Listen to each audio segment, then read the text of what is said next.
Start.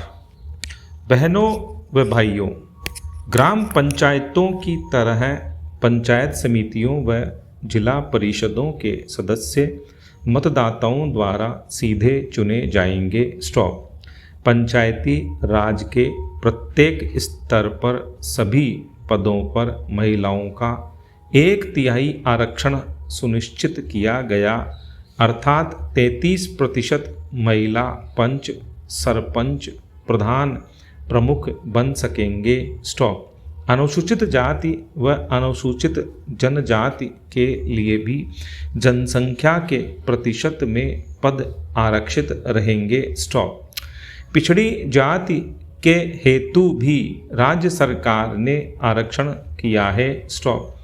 राज्य वित्त आयोग गठित होगा जो संसाधनों को देखकर पंचायती राज संस्थाओं को राज्य सरकार के करों की आय का हिस्सा दिलाने की सिफारिश करेगा। स्टॉप। राजस्थान पंचायती राज अधिनियम 1953 एवं पंचायत समिति व जिला परिषद अधिनियम 1959 को समाहित कर तथा 73वें संविधान संशोधन के प्रावधानों को ध्यान में रखते हुए राजस्थान विधानसभा में नया पंचायती राज अधिनियम 9 अप्रैल 1994 को पारित किया गया, जो राज्यपाल महोदय के अनुमोदन के पश्चात 23 अप्रैल 1994 को राज्य में लागू हो गया। स्टॉप।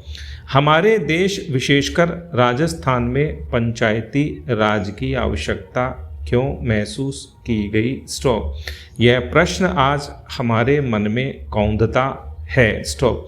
आज पंचायती राज इसलिए आवश्यक है कि इससे प्रशासन में जन सामान्य की सहभागिता बढ़ेगी। स्टॉप। इससे लोकतंत्र की जड़ें मजबूत होंगी। स्टॉप। गांव की आवश्यकता के अनुसार विकास योजनाएं बनेंगी। स्टॉप। योजनाओं का क्रियान्वयन सब लोगों के सामने होगा। स्टॉप। लोकतांत्रिक पद्धतियों में प्रशिक्षण पाने और जनतांत्रिक मूल्यों को ग्रहण करने का अवसर मिलेगा। स्टॉप। ग्रामीणों का उत्तरदायित्व बढ़ेगा तथा इससे भ्रष्टाचार में कमी आएगी। स्टॉप। अनुसूचित जाति, अनुसूचित जनजाति व अन्य पिछड़े वर्गों की प्रभावकारी सहभागिता से राजनीतिक, सामाजिक व आर्थिक खाई पटेगी। स्टॉप। विकास संबंधी निर्णयों में महिलाओं की भागीदारी बढ़ेगी तथा सामाजिक कुरीतियां मिटेंगी। स्टॉप। लोगों में सहयोग और अपनत्व की भावना बढ़ेगी। स्टॉप। इससे ग्रामीण जीवन सुंदर और सुखी बनेगा। स्टॉप। गांव की समृद्धि देश को गरिमा व शक्ति देगी और कमज़ोर वर्गों पर विशेष ध्यान दिया जा सकेगा। स्टॉपेरा।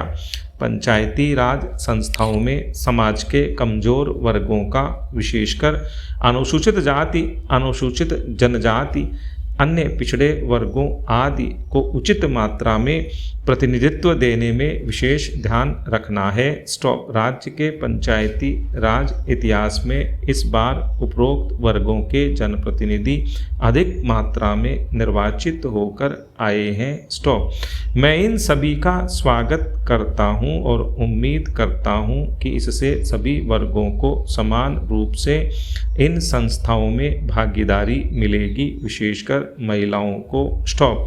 जो लोग चुनकर आए हैं, मैं उनसे उम्मीद करता हूं कि वे अपने गांव, अपने मोहल्ले, अपने क्षेत्र के विकास के लिए तन मन धन तथा पूरे मनोयोग से काम करें और अपने क्षेत्र की खुशहाली तथा उन्नति के लिए प्रयत्नशील रहें। स्टॉप।